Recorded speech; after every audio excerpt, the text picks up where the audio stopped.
लखनऊ में बुधवार रात एक शादी में अचानक तेंदुआ घुस गया। उसे देखते ही मैरिज हॉल में अफरा तफरी मच गई। लोग जान बचाने के लिए इधर उधर भागने लगे। कैमरामैन ने सीढ़ियों से छलांग लगा दी। दूल्हा दुल्हन भी डरकर कार में जाकर बैठ गए। शादी में तेंदुए की एंट्री की खबर मिलती हड़कंप मच गया। पुलिस और वन विभाग की टीम मैरिज हॉल पहुंच गई। बाहर से भीड़ को हटाया।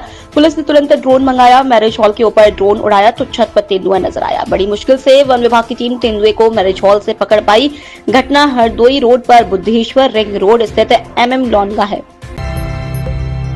जम्मू कश्मीर के पुंछ जिले में नियंत्रण रेखा पर बुधवार को पाकिस्तान सैनिकों ने गोलीबारी कर सीज फायर का उल्लंघन किया। भारतीय सेना ने इसका मुंहतोड़ जवाब दिया। अधिकारियों के अनुसार पाक सेना के कई सैनिक हताहत हुए हैं। एक न्यूज एजेंसी की रिपोर्ट के मुताबिक भारतीय सेना ने इस जानकारी की न तो पुष्टि की और न ही खंडन किया है।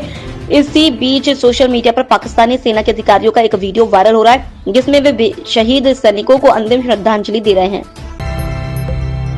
सुप्रीम कोर्ट ने चुनाव के दौरान फ्रीबीज यानी मुफ्त की योजनाओं के ऐलान पर सख्त टिप्पणी की। कहा, लोग काम करना नहीं चाहते क्योंकि आप उन्हें मुफ्त राशन दे रहे हैं। कोर्ट ने ये टिप्पणी शहरी इलाकों में बेघर लोगों को आसरा दिए जाने की याचिका पर सुनवाई के दौरान की। साथ ही केंद्र से पूछा कि क्या आप फ्रीबीज लागू करके परजीवियों की जमात नहीं खड़ी कर रहे हैं। सुप्रीम कोर्ट ने बुधवार को बॉम्बे हाई कोर्ट को फटकार लगाई। तलाक के मामले में हाई कोर्ट ने महिला के लिए नाजायज पत्नी और वफादार मालकिन जैसे शब्दों का इस्तेमाल किया था। जस्टिस अभय SO का जस्टिस एहसानुद्दीन अमानुल्लाह और जस्टिस ऑगस्टिन जॉर्ज मसीह की बेंच ने कहा, ऐसे शब्द महिला विरोधी हैं और इनका प्रयोग महिला के मौलिक अधिकारों का उल्लंघन है। बेंच ने कहा, इस तरह के शब्दों का इस्तेमाल संविधान के लोकाचार और आदर्शों के खिलाफ है। प्रधानमंत्री नरेंद्र मोदी 2 दिनों यात्रा पर गुरुवार तड़के अमेरिका पहुंचे। अमेरिका पहुंचकर PM मोदी ने अमेरिकी राष्ट्रीय खुफिया निदेशक तुलसी गबार्ड से मुलाकात की। अमेरिकी संसद के ऊपरी सदन सीनेट ने कल ही तुलसी गबार्ड की नेशनल इंटेलिजेंस डायरेक्टर के रूप में नियुक्ति की पुष्टि की है। इस मुलाकात को लेकर PM मोदी ने लिखा, मुलाकात के दौरान तुलसी गबार्ड को उनकी नियुक्ति पर बधाई दी। भारत अमेरिका के बेहतर रिश्तों से जुड़े कई मुद्दों पर बात की, जिसकी वे हमेशा से समर्थक रही हैं। राष्ट्रीय स्वयंसेवक संघ के दिल्ली कार्यालय केशव कुंज की नई बिल्डिंग बनकर तैयार हुई है। संघ 1962 से यहां काम कर रहा है। नया कंस्ट्रक्शन 2018 में शुरू हुआ था, जो 8 साल बाद पूरा होने को है। गुजरात के आर्किटेक्ट अनूप दवे ने इसे डिजाइन किया है। बिल्डिंग को मॉडर्न और ओल्ड दोनों की तरह लुक दिया गया है। महाकुंभ में माघ पूर्णिमा पर 2 करोड़ से ज्यादा लोगों ने संगम में डुबकी लगाई। श्रद्धालुओं पर हेलीकॉप्टर से 25 क्विंटल फूल बरसाए गए। माघी पूर्णिमा के दिन कल्पवास भी खत्म हुआ।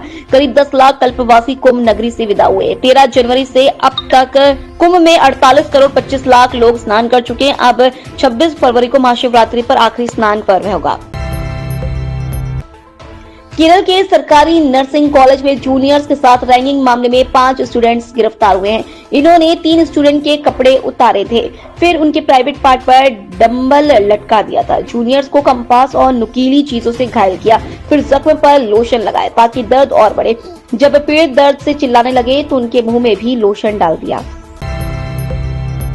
जम्मू कश्मीर में कोल्ड वेव चल रही है। बुधवार को राज्य के कई इलाकों का पारा 0 से नीचे रहा। इनमें Sonamarg -11.0 degree, Pahalgam -3.1 degree, Gulmarg -7.0 degree, Drass -17.5 degree, Kargil -7.3 degree और लेह -6.1 डिग्री रहा। पहाड़ी इलाकों में ठंड की वजह से मैदानी इलाकों में सर्दी बढ़ गई।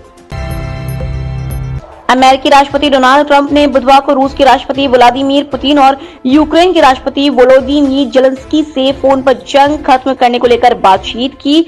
ट्रंप की पुतिन से लगभग 1.5 घंटे बातचीत हुई। दोनों नेता एक दूसरे के देशों का दौरा करने पर सहमत हुए। ट्रंप ने एक्स पर पोस्ट में कहा, हमने अपनी टीमों के बीच तुरंत बातचीत शुरू करने के लिए भी सहमति व्यक्त की।